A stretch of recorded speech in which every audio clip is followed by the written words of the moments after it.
Nous vous proposons d'embarquer pour un voyage qui vous montrera à quel point, à travers l'histoire, les ports ont modifié notre vision du monde et bouleversé notre vie quotidienne. Les ports sont des lieux d'ouverture. Ils ont favorisé les grands projets d'exploration, tels que celui de Christophe Colomb, parti vers les Indes pour y rechercher des épices. Et puis ce sont également des lieux de création d'écoles de cartographie majeures telles que celles de Gênes et de Barcelone. On peut voir sur ces cartes des détails absolument exceptionnels, des petits animaux, des drapeaux et même une façon assez incroyable de finesse d'indiquer les localités. En fait, à travers ces cartes, c'est vraiment toute une nouvelle manière de représenter notre monde. Les ports sont des lieux d'introduction de nouveaux animaux exotiques qui ont suscité beaucoup de curiosité et parfois un petit peu de crainte. On peut citer notamment la fameuse girafe cadeau du pacha d'Égypte à Charles X en 1826, qui a évidemment étonné les Marseillais ou tous ceux qui ont suivi son cortège, ou le rhinocéros Clara, débarqué à Rotterdam en provenance du Bengale en 1741, qui a été présenté dans toute l'Europe et notamment au carnaval de Venise.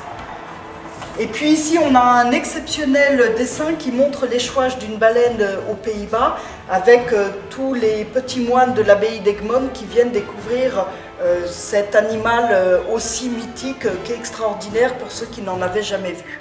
Les ports sont également des lieux d'introduction de nouvelles plantes, telles que la tulipe originaire des Pays-Bas qui est arrivée en Europe par le biais du port d'Anvers avant de devenir la fleur emblématique des Pays-Bas. Ces plantes telles que le café, le cacao, le thé sont aussi à l'origine de nouvelles pratiques de consommation et même de convivialité. C'est d'ailleurs au café Lloyd de Londres qu'est née une des plus grandes compagnies d'assurance mondiales actuelles.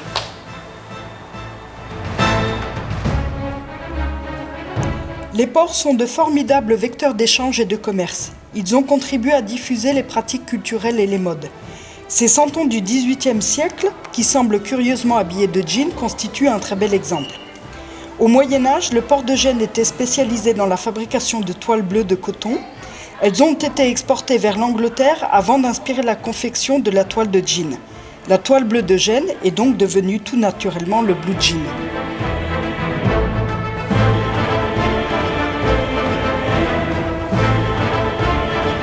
Jusqu'à la révolution industrielle, les navires étaient les objets techniques les plus complexes à fabriquer. Les arsenaux qui employaient parfois plusieurs milliers d'ouvriers ont été des laboratoires de l'organisation du travail.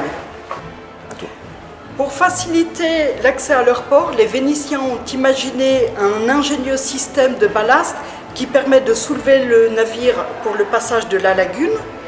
De leur côté, les Finlandais qui ont besoin d'accéder à leur port en toute saison ont mis au point, dès le début du XXe siècle, des systèmes de brise-glace. Ils sont devenus maintenant les leaders de cette activité.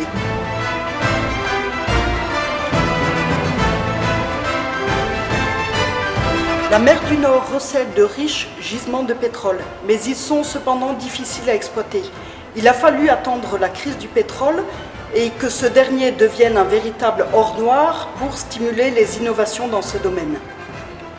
Notre voyage s'achève sur la construction du terminal méthanier, un projet innovant pour le port de Dunkerque que vous pourrez découvrir à partir de 2015.